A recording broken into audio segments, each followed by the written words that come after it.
Parents left her a fortune. They said I'd appreciate life with zero. I showed them what I'm worth. The mahogany-paneled law office in downtown Manhattan felt suffocating as 25-year-old Sarah Mitchell sat across from her parents' longtime attorney, Mr. Rothstein. The morning sun filtered through tall windows, casting long shadows across the Persian rug where she'd once played as a child during her parents' business meetings. Today, however, she wasn't here for childhood memories. Her parents, Robert and Elizabeth Mitchell, had built the Mitchell Financial Group from a small investment firm into a Wall Street powerhouse worth over $200 million. Their sudden death in a private plane crash 3 weeks earlier had left Sarah expecting to inherit their empire, their penthouse on Fifth Avenue, their estate in the Hamptons, and the life of privilege she'd always known. Instead, Mr. Rothstein slid a single envelope across the mahogany desk. Sarah's manicured fingers trembled as she opened the cream-colored stationery bearing her mother's elegant handwriting. The letter was brief, but its words hit like a sledgehammer. Dearest Sarah, if you're reading this, your father and I are no longer with you. We've watched you grow up surrounded by wealth, never knowing struggle, never appreciating the value of hard work. We love you more than you'll ever know, but we fear we failed you. Every dollar we've given you has made you softer, more dependent, less capable of finding your own strength. The greatest gift we can give you isn't our money, it's the chance to discover who you truly are when everything is stripped away. You'll appreciate life more with zero. Prove us wrong if you can. All our love, Mom and Dad. The rest of the meeting passed in a blur. The entire Mitchell fortune would be held in an irrevocable trust, distributed to various charities over the next decade. Sarah walked out of that office with exactly $47.83 in her checking account, her designer clothes, and a burning rage that threatened to consume her. Her penthouse apartment, which she'd never realized was in her parents' name, had already been sold.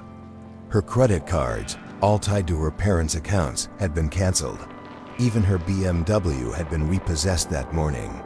Sarah found herself standing on Fifth Avenue with 2 suitcases, watching strangers walk past her as if she were invisible. First night, she stayed at the Plaza Hotel using the last of her cash. She lay in the Egyptian cotton sheets, staring at the ornate ceiling, trying to process how her entire world had vanished in a single afternoon. Her phone buzzed constantly with texts from her socialite friends, inviting her to charity galas and wine tastings, completely unaware that she could no longer afford a subway token, let alone a champagne flute. By the third day, reality hit with brutal force.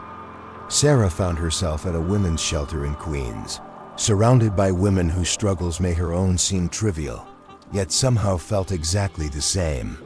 She was assigned a top bunk in a room with 6 other women, given a schedule for meals and chores, and handed a list of job placement services. The woman in the bunk below her, Maria, had been living there for 8 months after losing her job and apartment. Maria had worked 3 jobs to support her 2 children before a factory closure destroyed her carefully balanced life. As Sarah listened to Maria's story, she began to understand something her parents had tried to teach her. Poverty wasn't a character flaw, and wealth wasn't a measure of worth, but understanding didn't make the transformation any easier. Sarah's first job interview was at a diner in Brooklyn. She'd never waited tables, never worked in food service, never even made her own coffee. The manager, a no-nonsense woman named Carol, took one look at Sarah's soft hands and expensive clothes and shook her head. "Honey, you've never worked a day in your life, have you?" Sarah wanted to lie, but something in Carol's eyes demanded honesty. She admitted the truth, explained her situation, and begged for a chance. Carol, perhaps seeing something familiar in Sarah's desperation, agreed to a trial week. The first month was brutal. Sarah's feet bled in shoes that weren't designed for 8-hour shifts. Her hands cracked from washing dishes. She learned to carry 4 plates at once, to remember complicated orders, to smile at customers who treated her like she was invisible.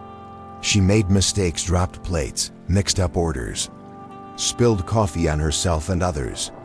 More than once, she cried in the diner's storage room, wondering if her parents had been right about her weakness. But something unexpected began to happen.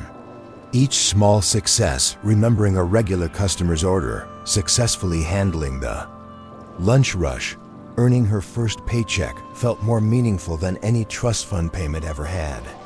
Carol began trusting her with larger responsibilities, training new servers, handling difficult customers, even helping with inventory. After 3 months at the diner, Sarah had saved enough to rent a tiny studio apartment in Queens. It was smaller than her old walk-in closet, with a bathroom she shared with 3 other tenants and heat that worked sporadically. But it was hers, earned through her own labor. Evenings after her shifts, exhausted but somehow energized, Sarah began studying. She borrowed books from the public library, learning about business, entrepreneurship, marketing. She watched free online courses on her cracked smartphone, taking notes on napkins when she couldn't afford a notebook. She studied the diner's operation, understanding for the first time how thin the profit margins were, how hard Carol worked just to keep the doors open. One particularly busy Friday night, Sarah noticed something. The diner was packed, but they were turning away delivery orders because they didn't have a proper system. Customers wanted Carol's famous apple pie and homemade soup delivered to their offices and homes. But Carol couldn't afford a delivery service, and the phone orders were too chaotic to manage efficiently. Sarah spent her day off creating a simple delivery system using free apps and her own organizational skills. She presented the idea to Carol, offering to manage it for a small percentage of delivery sales. Carol, skeptical but desperate for additional revenue, agreed to try it for a month. The delivery service was an instant success. Within 2 weeks, they were taking 50 delivery orders a day. Sarah hired 2 local teenagers to handle deliveries and created a simple online ordering system using the free website builder. The additional revenue allowed Carol to give all her employees a raise and expand the diner's hours. But Sarah was just getting started. She'd identified something she'd never noticed during her privileged upbringing: the gap between what small businesses needed and what they could afford. Her parents had dealt with million-dollar clients and billion-dollar deals. Sarah was discovering a different economy, entirely one where a few $100s could transform a business, where innovation mattered more than investment capital. As winter approached, Sarah had been at the shelter for 6 months and working at the diner for 5. She'd saved $3,200, more money than she'd ever earned through her own efforts. But more importantly, she'd discovered something her parents' note had challenged her to find: her own strength, her own worth, her own vision of what she wanted to build. Standing in her tiny apartment, looking out at the Queens skyline, Sarah realized she wasn't angry at her parents anymore. She was grateful. They'd forced her to discover capabilities she never knew she possessed, to find value in herself that had nothing to do with her trust fund. But now, she was ready to prove that their lesson had worked better than they'd ever imagined. The real journey was just beginning. 6 months after losing everything, Sarah Mitchell had transformed from a sheltered socialite into someone who understood the value of a dollar earned. But understanding value and building wealth were 2 different challenges entirely. What she discovered next would surprise even her. Sarah's breakthrough came from an unexpected source: frustration. Working at the diner, she'd met dozens of small business owners who came in for coffee and complained about the same problems. Rosa, who ran a cleaning service, couldn't afford the marketing software that would help her find new clients. James, who owned a food truck, needed a simple inventory system but couldn't pay the thousands of dollars companies were charging for basic business software. Ahmed, who operated an auto repair shop, wanted to take online payments, but couldn't navigate the complex setup processes offered by major companies. These weren't stupid people or failed entrepreneurs. They were hardworking individuals who understood their trades perfectly, but were being priced out of the digital tools that could help their businesses grow. Sarah realized she was looking at a massive market opportunity that the business world had overlooked. Small businesses that needed simple, affordable solutions, not complex enterprise software. Using the $3,200 she'd saved from the diner, Sarah took the biggest risk of her life. She quit her job, moved into an even smaller apartment to reduce expenses, and taught herself basic web development using free online resources. Her first 18-hour days were spent in the Queens Public Library, learning coding languages, studying successful business models, and mapping out her strategy. Her first product was embarrassingly simple, a $29 per month website service that allowed small businesses to take online orders and manage basic customer information. She built the prototype in her apartment, testing it with Rosa's cleaning service. The interface was clunky, the design was amateur, but it worked. Rosa gained 6 new clients in the first month just from having an online presence. Word spread through the small business network faster than Sarah had anticipated. James referred the food truck owner down the street. Rosa told her cousin who ran a small catering business. Ahmed mentioned it to other mechanics. Within 3 months, Sarah had 47 small business clients paying $29 each per month. She was making more money than she'd earned at the diner, but more importantly, she was solving real problems for real people. The success created new challenges. Sarah was handling customer service, software development, marketing, and accounting entirely by herself. She was working 18-hour days, surviving on coffee and determination. Her tiny apartment became her office, with cables running across the floor and multiple laptops scattered across her kitchen table. But Sarah had learned something crucial during her months of struggle: how to do more with less. Instead of hiring expensive employees, she created partnerships with freelancers who needed flexible work. Instead of renting office space, she negotiated deals with local coffee shops to use their space during slow hours in exchange for helping them set up online ordering systems. Instead of spending thousands on marketing, she attended every small business networking event in the city, building relationships one conversation at a time. By her first anniversary of homelessness, Sarah's company, Simple Start Solutions, had 230 clients and was generating $67,000 per month in recurring revenue. She'd hired 4 part-time employees and moved into a small office space in Brooklyn. But the real transformation was in her vision. Sarah had discovered that the small business market wasn't just underserved. It was ignored by most tech companies who focused on landing large corporate contracts. She began developing additional products: a $19 per month inventory management system, a $39 per month customer relationship manager, and a $49 per month complete business management suite that integrated everything a small business needed. Her competitive advantage wasn't superior technology, it was superior understanding. She knew exactly what small businesses needed because she'd worked alongside them, struggled with them, and understood their constraints. While her competitors created complex solutions for problems businesses didn't have, Sarah created simple solutions for problems businesses faced every day. The growth became exponential. By month 18, Simple Start Solutions had over 1,000 clients across 15 states. Sarah had moved into a proper office space and hired 12 full-time employees, all of whom she'd met through her network of small business connections. Her annual revenue approached $2 million, but Sarah's ambitions extended beyond software. She'd identified a larger pattern. Small businesses were being systematically underserved by the entire business services industry.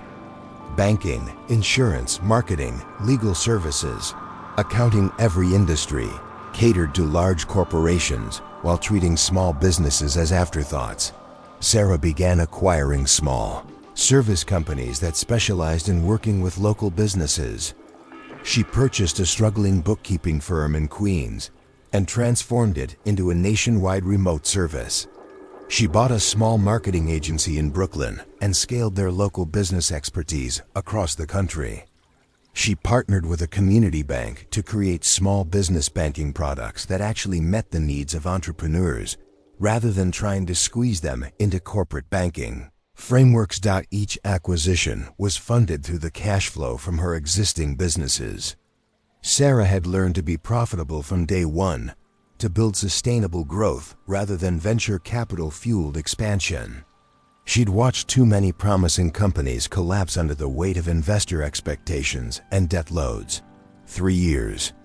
After sleeping in a homeless shelter, Sarah Mitchell stood in the corner office of a Manhattan high-rise, looking out at the same city that had once seemed impossible to conquer.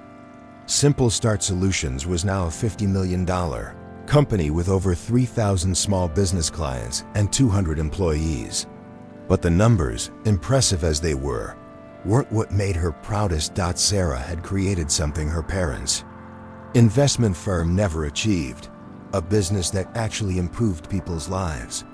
Every month, she received emails from small business owners who'd expanded their operations, hired new employees, or achieved financial stability using her tools and services. Rosa's cleaning service now employed 15 people. James had expanded from 1 food truck to 4. Ahmed had opened a second auto repair location. The ultimate validation came on a cold December morning when Sarah received a call from Mr. Rothstein, her parents' former attorney. A business magazine had featured Simple Start Solutions on their cover as one of the fastest-growing privately held companies in America. The article mentioned Sarah's background and her parents' decision to leave her nothing. "Your parents would be incredibly proud," Mr. Rothstein said. "They always believed you had this strength inside you. They just knew you'd never find it as long as their money was there as a safety net." That evening, Sarah sat in her apartment. She'd kept the same small Queens studio even as her wealth grew, finding comfort in its simplicity, and wrote a letter she'd been composing in her mind for months. It was addressed to her parents, though she knew they'd never read it. "Mom and Dad, you were right about everything, and you were wrong about everything.